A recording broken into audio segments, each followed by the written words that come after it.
What's good, everybody? Welcome to Investing in Cannabis. I'm your host, Brandon David. Super special episode for you guys today. We have Troy Dayton, CEO, founder of Arcview. He's top 5 cannabis influential people ever. We get into some good stuff. Arcview's impact thus far, what legalization in California and beyond is gonna mean for Arcview, and why investment has actually slowed down in the months leading up to the election. You're gonna learn a lot, guys. Tune in, listen up, get acquainted. What's up, everybody? Welcome to Investing in Cannabis. I'm Brandon David. We are here with one of the most influential people in the industry, Troy Dayton. Thank you so much for having us here on Saturday in your beautiful office. Thanks for coming. Absolutely. Let's get right into it. So top of mind for everybody right now is Election Day. That's on Tuesday. It's just a couple days away. You've been highly supportive on Facebook and all over the place, calling out companies that have sponsored, ones that haven't sponsored, put money in. Let's start with California and 64. Why do you support Prop 64? Well, I mean, I've been fighting for legalization since I was 18. I've, been 20 some years that I've been waiting for this day. And so, I mean, 64, it's not perfect, but it's great. It's legalization. I mean, that's why I'm supporting it. And because you're such an activist, how do you feel sort of on the eve of all of this? I mean, it's a big moment. It's a big moment. I remember the night when we won in Colorado and Washington, and I remember posting something about how I actually didn't know the feeling I was experiencing. I was having such a feeling inside of inner amazement and inner sense of vindication and inner sense of, because, for most of my life, people would laugh at me when I would say that my job was to legalize marijuana. Yep. And then they would tell me all the reasons why it would never happen, why the pharmaceutical companies or the prison industry or the alcohol or tobacco companies would never let it happen, right? And so, and persisting in the face of that kind of criticism and being laughed at to then win. But more importantly than win, it's this sense of like people not being arrested, people getting out of jail, the act of changing people's minds, the act of people looking at prohibition and realizing that it's stupid. Yeah. That whole process is just great. When I got involved in this in 1995, public support for legalization was at 36%. The last poll showed 60%. So I feel so blessed to be able to have been, most things that people work on, they don't get a chance to see it completely switch sides in their lifetime, much less in, 2 decades time. Right? I mean, that is you must have this feeling of like, I was on the right side of history. Like, hell yeah. Yes. Yeah, it feels so good. But the thing that's going to feel the best is to hear about the people getting out of prison. I mean, that's the neat thing about 64 is that there will actually be people that walk out of cages as a result of this. Yep. So it feels great. And it's not just California. There's 9 states that are voting. I don't think all of them will pass, but I do think that the big ones will. And so the big ones meaning Nevada, Arizona. What's your prediction? I think we're going to win by a lot in California. I think we're going to win by a lot in Florida. I think we're going to win by a little in Nevada and Massachusetts. Maine, I think we're going to win, but maybe just a smidge. And Arizona is a total toss-up. I can't call it. Why? The polls are neck and neck. And I bet we don't know the outcome in Arizona for weeks after the election. Got it. And do you think it's closer because of the infusion of anti-cannabis monies and? Yeah, the opposition saw that was the one place where they think they could make a difference, and they really threw a lot of money at it. I think it's upwards now of $6 million or something that they've put against it. I mean, we've never seen that kind of money. Yeah. I mean, Arizona is a relatively small state in the big scheme of things. So, it's going to be really interesting to see, how we stand up when the opposition spends money. They hardly spent any in California because it was, they knew they couldn't move the needle. Yep. Yeah, absolutely. So I talked to a lot of founders that are trying to raise money, And recently they've been telling me, well, I have this big roadblock because investors are waiting till after the election. And there's going to be this huge tranche of money that comes in the following months. Is that true? I think so.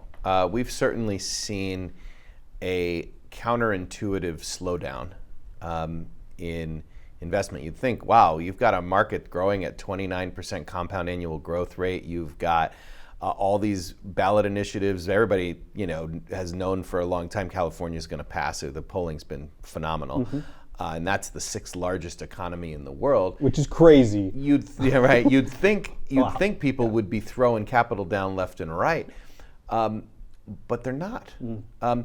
They are the right people are showing up. The right people with the right capital is showing up, and I do believe that after Election Day, once there's some more certainty in the marketplace, I think we're going to see an absolute flood of capital. Got it. And the other thing I think that's impacting it is that a lot of funds have raised a lot of money. So that's taken some of the air out of the room. Sure. Because those funds aren't just going to turn around and deploy it right away. They've spent this time, you've got MedMen, you've got Privateer, and you've got Tuatara that have taken, it's like over $200 million out of the air that might have, in some cases, might have otherwise been going directly to founders, right? Yep. So now that is being, and there's other people building funds. Sure, they've more basically quietly. rolled up a bunch of angels, right? A bunch Right. of the people to put money in and said, Right. we know how to do this better, right? Yeah. Right, exactly.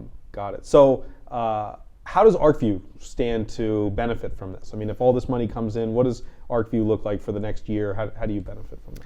Well, I mean, one of the things that's going to be happening as legalization comes and people start to see, wow, this is really happening, and that ending federal prohibition is on its way, there will be droves and droves of new investors that get into this industry. And the biggest challenge that investors face when they try to enter a new industry is, do they have the relationships to both find good deals, but also the relationships to evaluate those deals with other people that really know what it's like on the ground. And then lastly, to make sure that they are co-investing with other people so that they're not investing, small amount of money that's used to close the business down, right? Sure. So that you have a team of other people to make sure that a company succeeds, and that they have enough capital to execute against the plan, Yep. right? And that's what we do. So we bring those investors together. We have a process by which companies can apply and go through our process, and it's a member-led process where the members help to decide kind of who moves to the next round, who gets on stage, et cetera. And then they get to share that due diligence, and they get to be part of a very kind of curated, high net worth group of people where they can call somebody who knows this kind of sector or that kind of sector to kind of talk about the deals, and that makes a huge difference in their ability to get the kind of comfort level they need in order to invest. Because in almost any other sector, what you find is investors will invest in sectors they know really well, Sure. or with people who have a track record of making other people money in those sectors. Well, for most investors in this sector, they're not number one. They don't know it well, and there is nobody that has returned a bunch of capital to anybody yet. Yeah, so there's no how big do you wins. adjust for that? Yep. And that's where Arcview comes in. Yeah, I'm so glad that you brought up kind of the new investor, because I think you've done such tremendous work with helping bring people into the network and getting comfortable, like you said, comfortable with investing in cannabis. I think if there's one critique that I hear of Arcview, it's that once you're in the ecosystem and you meet a lot of people, what is the lasting value of staying in the Arcview community? Do you mean for an investor? investor? Yeah, For an investor? exactly. Well, I mean, it's, the one, you want to help the companies that you've invested in succeed. You also want to help, depending on if you have more capital to deploy, right? I mean, if you don't have more capital to deploy, there's not so much of a reason to stick around. Yeah. But if you've got more capital to deploy, there are, this industry moves so fast, and being part of that community is great. and there's always going to be new people coming, and the industry will never be smaller than it is today. And so if you want to stay abreast of that, and you want to make sure that you're meeting the right people, seeing the right deals, it's the only way to go. Yeah. And then also, one of the things I think people don't fully grasp all the time is the value of, even if you're not investing in a given deal, being able to see all the deals that come through, and so that you're able to kind of, when you see a deal you like, you're able to place it in the ecosystem. You have some frame of reference. You have a good frame of reference, which is very hard to get in an industry that's moving so fast. So you may feel like you've got it now, but if you dip out for 6 months, or you're just kind of got your focus in one particular type of market, this thing's moving so fast, right? You don't know what's happening in Florida. You don't know what's happening in this other state or this other country or whatever. And so being able to get together in a really curated environment with people, where all the top people are in that room, makes a huge difference. Yep, got it. So that's sort of the investor side. And then on the deal flow side, as far as getting companies, one way that you've tackled this is with Canopy, right? Canopy Boulder, which is now in Berkeley and San Diego and really growing. I think officially you're a partner at Canopy. Yeah. What exactly does that mean? Well, we helped start Canopy, so we own a portion of Canopy, and then a lot of the Canopy companies come through our ecosystem and present to our investors. And the reason why I had wanted to do incubator from the beginning. When we started Arcview, that was what we wanted to do. Okay. Before we had the investor network, our plan in 2010 was to have an incubator. Okay. But there was not an appetite for doing that in 2010, and so we went out with the investor network as sort of a minimum viable product. Got it. And then that really took off. And so that was when we decided that we would probably want to partner with somebody on an accelerator. Yep. And so I think the accelerators have become so popular because of what I affectionately call a lot of bullshit investors in this industry. There's a lot of people sort of kicking tires, looking at decks, they want to hang out. And it's like that in other industries. Technology has bullshit investors too. But it seems like there's a lot of them in cannabis. Do you have a feeling for why that is? Well, it's the most fun thing to talk about. Like, everybody loves to talk about cannabis. If I had a nickel for every time somebody talked about cannabis and legalization and what the impact of that is going to be, cannabis would be over. I mean, cannabis prohibition would be over already, right? If every time someone said something, money went to the cause, right? Yeah, sure. We have the problem for most people raising money in other sectors, the biggest challenge is getting investors to talk to you. Yep. In this industry, it's getting like investors that aren't going to invest in your project to not take up your time, right? That's the challenge here, and it's the same thing we run into with people, our salespeople, talking to investors. I mean, it's like all day long. It's like the hardest thing is to get people who are not prospects off the phone, which is not what most salespeople are used to. We're in a very, very exciting industry. People and are these people that talking are about it. Work at their hedge fund or wherever, and they're just like, hey, let's talk weed for a few minutes because I'm bored at my job. Is that what it looks like, these people? Or, to some people, for sure. And I think that it's partly makes sense. There's a lot of interest in this sector, right? So people want to talk about it. But a lot of people, particularly if they work for an institution, they can only talk about it. Those institutions are not yet ready to jump into this space.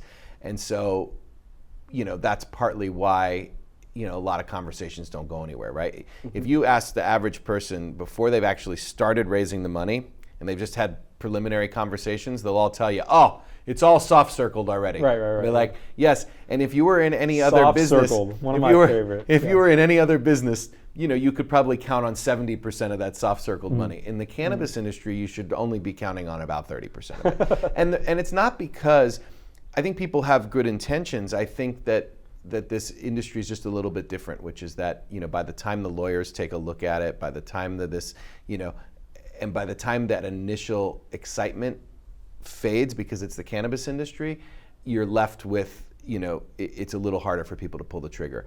I hope that's going to be changing in the next few months.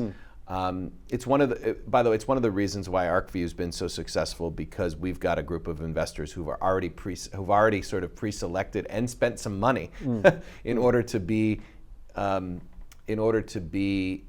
the room to be able to look at the deals, right? So you've got a bit of a pre-selected group, and we have about 550 high net worth accredited investors that are members that have placed over 85 million behind 131 companies. Those are big numbers. Yeah. And is that how you measure success? Is that at the end of the day, how much money is transferred to investors? I mean, to founders? There's a lot of different ways to measure success. I mean, that's one. That means people are meeting the people they want to meet, right? Yeah. That's our goal. Are the people meeting the people they want to meet? And then, I mean, in the long run, it'll be, well, are the companies successful, right? And is our ecosystem putting the best companies out in front of the investors? And at least so far, most of the really top level companies out there that we're reading about have come through our ecosystem.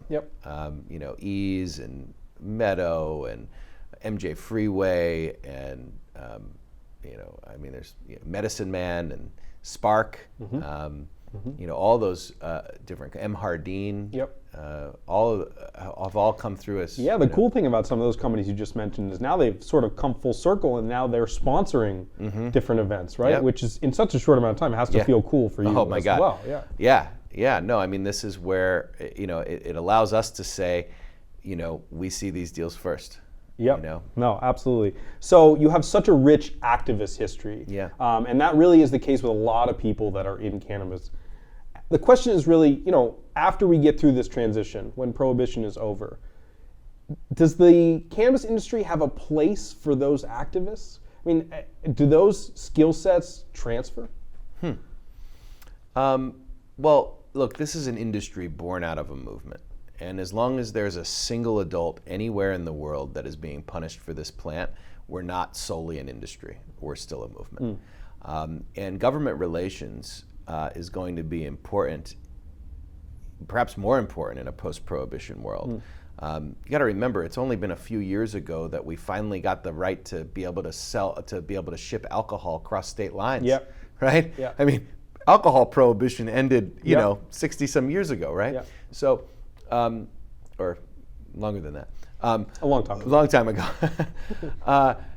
And so, I think that there's going to be a good long while before there is not a need for a political movement to be related to this, industry. And also, I think that there's a place for it as well, because so many of the people that are in charge at various organizations and companies do come out of the politics side of it as well. And so I think just the nature of the way the industry has been birthed by a lot of people who've been on the political side, I think that there's a lot of room there. Now, I also think that it's great to have diversity, right? So having people from the tech world, or having people from the real estate world, or having people from the consumer packaged goods or the organic foods world, and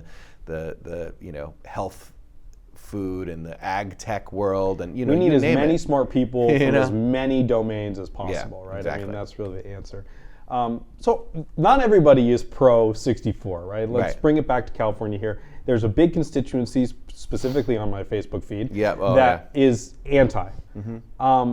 To many people that are not familiar with the cannabis world, this might be surprising, right? If you're a grower of cannabis, why would you not want to legalize this? I mean, where do you think some of those concerns stem from? And why are people so anti? Well, I think we'll first just say that Prop 64 is not the most. It wouldn't have been the initiative I would have written. Okay. All right. Yeah. That being said, it accomplishes the major things that we want. It has grow at home. It leaves medical alone. It allows for adults to purchase cannabis. It has some protections around keeping the canopies to a certain degree smaller, which gives medium and small sized players a chance to take a run at the market for a while. It doesn't have any felony restrictions, so you can have a felony and still be an operator, which is important for a host of reasons. It has all those things. Those are the main things. It's a little onerous. It's a little onerous, and it's just not the way I would have written it. That being said, that's not a reason to oppose it. The reason why people are opposing it is the same reason why the bootleggers and the Baptists were able to find common cause during the efforts to repeal alcohol prohibition. Because people are getting prohibition or quasi-prohibition inflated prices right now. Al Capone doesn't want to legalize alcohol. No. And anybody that's getting paid an artificially high price for cannabis is doing so on the backs of people who probably don't look like them, who are getting arrested and put in jail, and who wake up every day in fear of having their kids taken away from them, from losing their license to practice law or medicine, and generally have to live in fear because if you live in Northern California, you think cannabis is already legal. Correct. But if you live anywhere else in California, it's not. And so I'm personally offended, actually, by the people who are opposing. It's very, very selfish. As we look towards the future, the end of prohibition, you look at a lot of companies, you look at a lot of different segments of the industry, the cannabis industry. What's something you want to see built in the world? What's a problem that hasn't been solved yet? Well, one thing I think there's a bunch of people working to solve, but I think we could see more, I think it's going to be a huge area, is related to simplifying the consumer's experience of choosing how they want to feel. I think, people going to Leafly and looking up, each strain to figure out whether it's a good fit for them, I just think that is... Too much research. It's too much research. I mean, even for me, and I work in the field, right? So I think that we're going to see a lot more of, there's companies like Ebu and Choose, two companies that raise money out of our group, and there's a bunch of other people that are working on different things like this.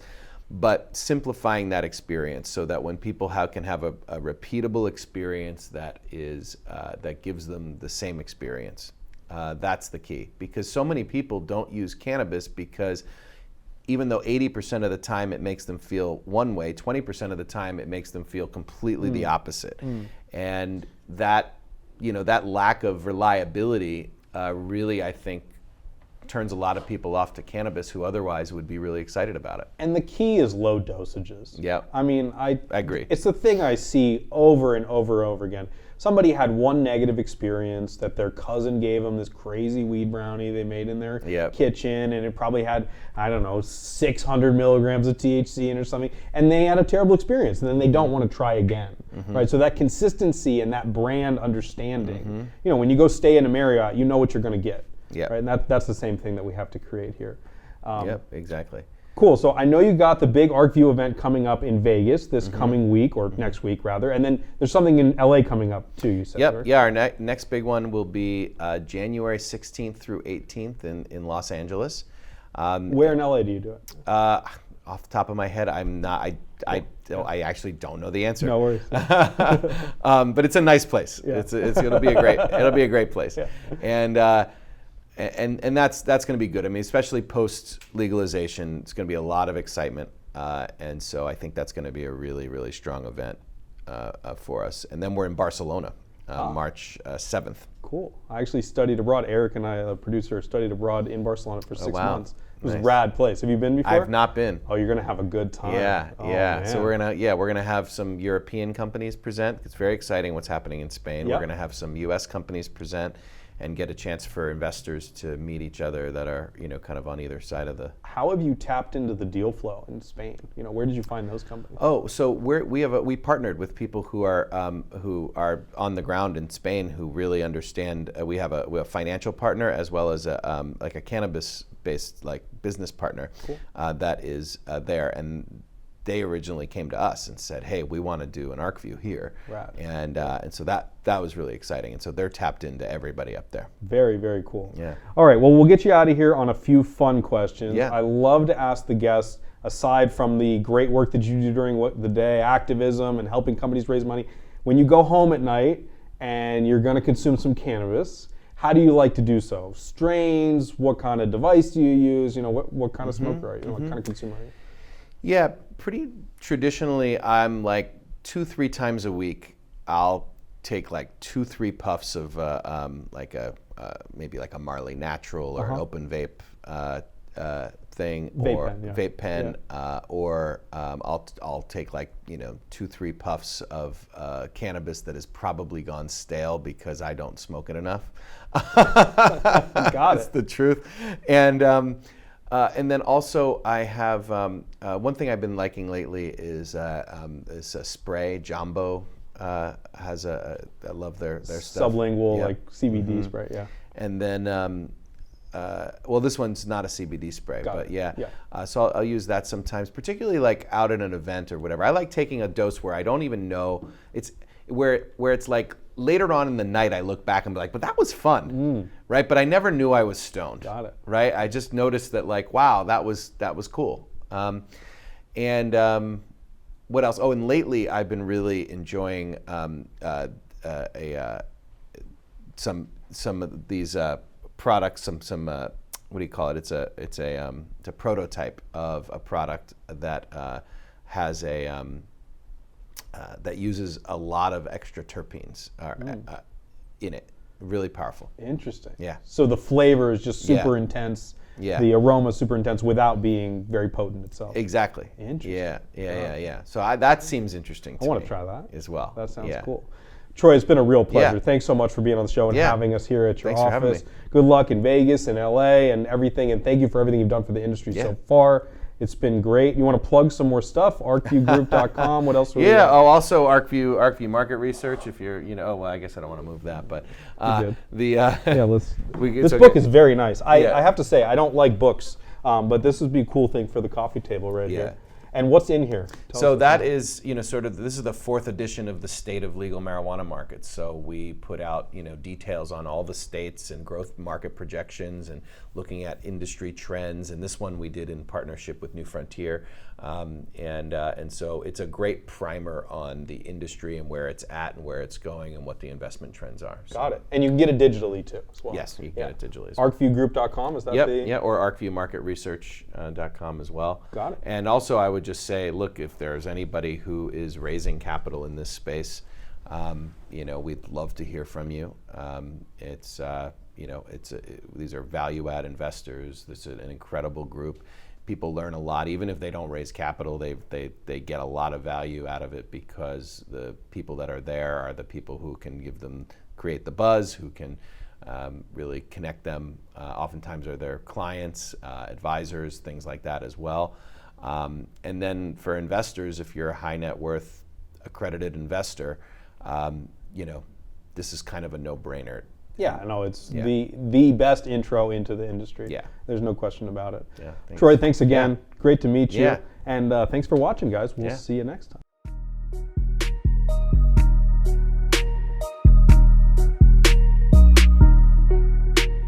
Hey there. Thanks for watching. Every week we bring you the best stories in the new cannabis industry, the founders, the investors. We help you start a company. We help you invest in companies. If you want to learn more every week, you can subscribe, like right here. We also check out these 2 other great videos here and here. You're going to learn a lot, guys. My name's Brandon David. Thanks for watching.